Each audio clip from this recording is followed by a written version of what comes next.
जळगावमधूनच आहे। जळगावातील ज्ञानदेव नगर मध्ये महिलांची छेडछाड करण्यात आल्याचं समोर आलेलं आहे।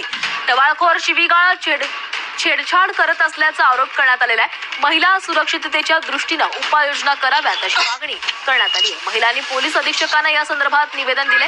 निमजाई फाउंडेशनच्या अध्यक्षा शीतल पाटील बागशेंसह महिलांनी पोलीस अधीक्षकांना निवेदन देत कारवाई करण्याची मागणी केली आहे।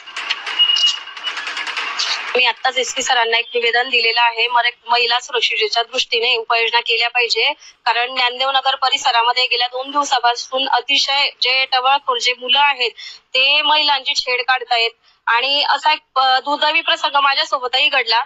मी आणि माझी बहीण गाडीवर जात होती, तिच्या गाडीला कट लागला तर त्यांनी अरेरावी भाषेमध्ये आणि अरेच्या भाषेमध्ये त्यांनी आणि स्त्रीला लाज वाटेल अशा भाषेमध्ये शिवीगाळ त्या मुलांनी त्या ठिकाणी केलेली आहे।